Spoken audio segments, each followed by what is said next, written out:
Guys welcome to DK maths education. तो इस video में मैं एक्सरसाइज 3.5 का पार्ट 2 करवाने वाला हूँ, जिसमें मैं 8 to 12 क्वेश्चन करवाने वाला हूँ जो रिमेनिंग बचे थे।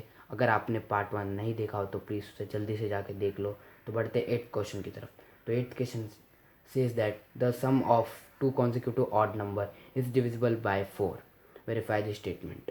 तो कॉन्जिक्यूटिव का मतलब तो आप लोग को पता रहेगा, एक के बाद एक। तो कभी भी अगर हम दो कॉन्सिक्यूटिव ऑड नंबर को जब ऐड करते हैं, सम करते हैं, तो वो कभी भी 4 से डिवाइड हो जाता है। तो इसको हम लोग के एग्जांपल से इसको वेरीफाई करना है। तो मैंने यहाँ पे 4 एग्जांपल लिखे, चारों में जो भी यहाँ पे कॉन्सिक्यूटिव ऑड नंबर मतलब 5 के बाद 7 आता है, तो मैंने इन दोनों को ऐड किया। आंसर है 12। 12 जो है 4 से डिविजिबल है। 3 फिर सॉरी ये 13 था, वो 1 मिट गया था। तो 13 के बाद 15 ऑड नंबर आता है, तो 13 + 15 होता है 28। तो ये दोनों को जब ऐड किया 28, वो भी 4 से डिवाइड हो जाता है, 4 7 सा। तो 9 और 11 ये दोनों रैंडम ऑड नंबर है, मतलब एक के बाद एक है।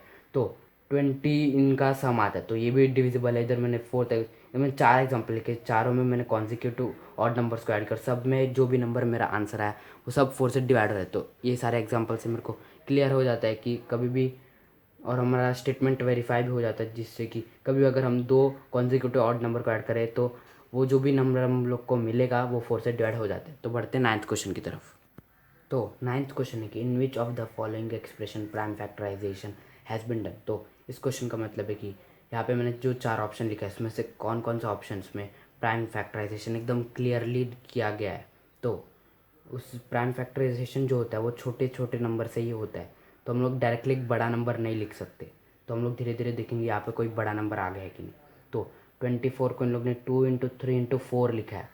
जब प्राइम फैक्टराइजेशन करते हैं तो 3 के बाद हम लोग ये 4 को 2 × 2 भी लिख सकते हैं।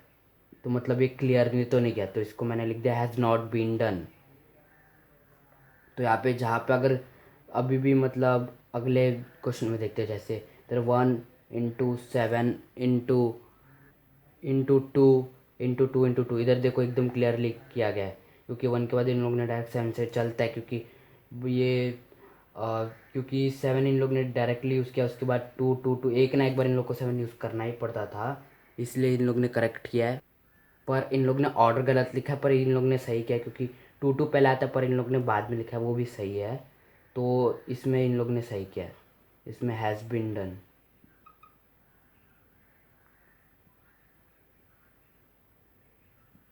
सी पार्ट में यहाँ पे 70 को इन लोग ने 2 × 5 × 7 लिखा है, तो इससे छोटा फॉर्म और कोई हो नहीं सकता, तो ये भी सही है। तो इसको भी हम लोग लिखेंगे हैज़ बीन डन।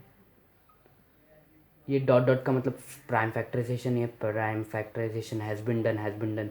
बस ये थोड़ा बड़ा हो रहा था तो मैंने इसको ऐसे ऐसे कॉमा में लिख दिया। और लास्ट डी ऑप्शन में इधर 2 × 3 × 9 लिखा है, ये गलत है, क्योंकि 9 को हम लोग 3 × 3 भी इसका छोटा फॉर्म और है, तो ये गलत है। तो ए और डी ऑप्शन जो है वो गलत है, बाकी दो ऑप्शन सही है। ये भी होगा हैज़ नॉट बीन डन। तो बढ़ते हैं 10th क्वेश्चन की तरफ। तो 10th क्वेश्चन है कि determine if 25110 is divisible by 45। Hint 5 and 9 are coprime numbers, test the divisibility of 5 and 9। तो इसमें हम लोग को बोला गया कि 25,110 का डिविजिबिलिटी मतलब वो 45 से डिविजिबल होता है क्या, चेक करना है, डिटरमाइन करना है। और हमें एक हिंट दिया कि 5 और 9 जो है वो कोप्राइम नंबर्स है, उनका डिविजिबिलिटी टेस्ट चेक करो।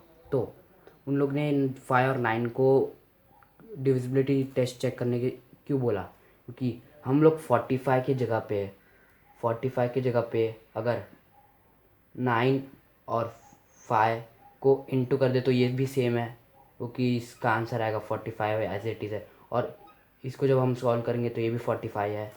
तो अब हम लोग एक काम करेंगे, 45 को इससे डिवाइड नहीं करके देखेंगे, बल्कि हम लोग 9 और 5 को डिवाइड करके देखेंगे, इससे डिविजिबिलिटी टेस्ट के यूज़ करके, क्योंकि 9 × 5 होता है 45। तो डिविजिबिलिटी टेस्ट ऑफ 25,110/5। तो 5 के डिविजिबिलिटी टेस्ट के अकॉर्डिंग लास्ट में 0 होना चाहिए, जो इधर है 25,110। तो ये जो है 5 वो 25,110 से डिवाइड होता है। 5 इज डिविजिबल बाय 25110। अब डिविजिबिलिटी ऑफ 9 चेक करते हैं। तो डिविजिबिलिटी ऑफ 9 के अकॉर्डिंग हम लोग को इसे प्लस करके देखना पड़ेगा मल्टीपल है कि नहीं। तो 2 + 5 होता है 7, 7 + 1 होता है 8, 8 + 1 होता है 9, तो और 9 + 0 होता है 9, तो हमारा आंसर 9 है। तो 9 9 से डिविजिबल हो जाता है, मतलब मल्टीपल है। तो 9 जो है 25110 से डिविजिबल होता है। तो हम लोग देख रहे हैं कि ये जो 5 वो 25110 से भी होता है और 9 भी इससे होता है। तो मतलब वो इनके प्रोडक्ट 45 से भी डिवाइड पक्का होगा। तो देयरफॉर 9 × 5 45 इज डिविजिबल बाय 25110। तो हम लोग को पता चल चुका है डिविजिबिलिटी टेस्ट से। तो बढ़ते 11th क्वेश्चन की तरफ। तो 11th क्वेश्चन है कि 18 is divisible by both 2 and 3. It is also divisible by 2 × 3, 6. Similarly, a number is divisible by both 4 and 6. Can we say that the number must also be divisible by 4 × 6 is equal to 24? If not, give an example to justify our answer. तो इसका मतलब है कि इस question का मतलब है कि 18 जो है वो 2, 3 दोनों से डिवाइड होता है। तो क्या वो उसके मल्टीपल से भी डिवाइड होगा? हाँ, 2 × 3 = 6 होता है, तो वो उससे भी डिवाइड हो जाता है। तो सिमिलरली ऐसा ही एक नंबर है, दो नंबर है 4 और 6, उससे एक नंबर जो है वो डिवाइड हो जाता है। तो क्या वो 4 × 6 से भी डिवाइड हो जाएगा, जो है 24? अगर नहीं तो क्यों नहीं, के एग्जाम्पल के तौर पे समझा। तो यहाँ पे ये स्टेटमेंट सही नहीं है, क्योंकि जैसे मैं एक एग्जांपल दूँ, जैसे वो नंबर है समझो 36, वो नंबर जो इन लोग ने सोचा वो 36 है, तो वो 4 से भी डिवाइड होता है, 6 से भी डिवाइड होता है। तो क्या वो 24 से भी होगा? नहीं, 36 तो 24 से डिवाइड नहीं होता। तो ये ऐसे नंबर्स के लिए ये जो स्टेटमेंट है वो फॉलो नहीं होगा। ये और भी नंबर्स है पर वो उसमें फॉलो हो जाएगा, पर कुछ कुछ नंबर के लिए फॉलो नहीं होगा, इसलिए स्टेटमेंट गलत है। क्योंकि ये 24 जो है 36 से डिवाइड नहीं होता। तो और एक मैं एग्जांपल के तौर पर ले लूँ तो वो 12 है। 12 जो है वो 6 2 सा होता है, 4 3 सा होता है। तो 24 के टेबल में तो नहीं आता, मतलब 24 से डिवाइड भी नहीं होता। तो ये ऐसे नंबर्स के लिए ये स्टेटमेंट सही नहीं है। वो 2 और 3 के लिए फॉलो कर गया, क्योंकि जहाँ पे 2 × 3 से 6 जो है वो 6 18 से डिवाइड हो जाता है। तो बढ़ते हैं नेक्स्ट क्वेश्चन की तरफ। इससे पहले मैं इसको एक बार अच्छे से लिख के दिखा देता हूँ। तो यहाँ पे मैंने आंसर लिख दिया है। No we cannot say that the product 24 will be divisible because हम लोग नो, इसका आंसर नो है, क्योंकि वो जो 24 है वो डिवाइड नहीं होगा। क्योंकि अगर वो नंबर 36 या 12 हो तो 36 12 जो है वो 4 और 6 से डिवाइड होता है, पर वो 24 से नहीं होता। तो ये एग्जाम्पल के इससे हम लोग को समझ में आता है कि ये स्टेटमेंट रॉन्ग है। तो बढ़ते 12th क्वेश्चन की तरफ। तो लास्ट क्वेश्चन है कि I am the smallest number having 4 different prime factors, can you find me? तो इस क्वेश्चन का मीनिंग है एक छोटा नंबर है, उसके पास 4 डिफरेंट प्राइम फैक्टर्स है, क्या आप उसको फाइंड कर सकते हैं?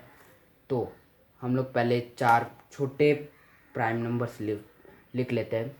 तो 2 से शुरुआत होता है, 2 3 5 और 7। तो यहाँ पे हम लोग को 4 प्राइम नंबर्स पता है, वो है 2 3 5 7। तो हम लोग कभी भी प्राइम फैक्टराइजेशन करते हैं, तो जैसे मैंने 200 का प्राइम फैक्टराइजेशन किया, यहाँ पे मेरे को पता चल गया। पहले मैं एक बार कर देता हूँ।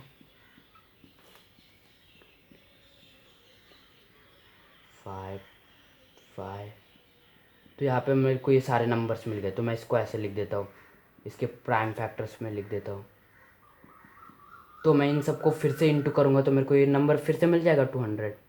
तो अगर हम इन चारों नंबर को इंटू फिर से कर दे तो हम लोग को वो छोटा नंबर मिल जाएगा कि कौन सा स्मॉलेस्ट ऐसा नंबर है जिसके 4 डिफरेंट प्राइम फैक्टर्स है। तो जैसे कि अभी मैं 2 × 2 4 4 2 8 8 5 40 40 5 200। यहाँ पे मैं जब इसको इंटू कर रहा तो मेरे को वो नंबर 200 मिल रहा है। तो समझ लेते हैं ये भी किसी के फैक्टर्स है। तो अगर हम इनको इंटू कर देते तो हम लोग को वो कौन सा छोटा नंबर है वो पता चल जाएगा। तो मैं इससे पहले इंटू कर देता हूँ। तो इन सारे नंबर को मैं इंटू कर देता हूँ, 2 × 3 × 5 × 7। तो हम लोग को चार छोटे प्राइम नंबर्स लिखने हैं, फिर इनको इंटू कर देना है। इसको हम लोग को प्राइम फैक्टर जैसा समझना है। 2 3 ज़ा 6, 6 5 ज़ा 30, 37 ज़ा 21, तो 10, 210 हम लोग का आंसर हो जाएगा। तो वो छोटा नंबर है 210 जिसके 4 अलग अलग प्राइम नंबर्स के फैक्टर्स है। तो यहाँ पे इस एक्सरसाइज का दी एंड हो चुका है। तो यही है इस क्वेश्चन का आंसर 210। तो अगर मेरे वीडियो से आप लोग को कुछ नॉलेज मिला तो प्लीज़ वीडियो को लाइक करें, शेयर करें और मेरे चैनल को सब्सक्राइब करें। और कुछ भी डाउट हो पार्ट 2 वीडियो में तो प्लीज़ कमेंट सेशन में लिखें। और मिलते हैं नेक्स्ट एक्सरसाइज के वीडियो में। तब तक के लिए बाय बाय।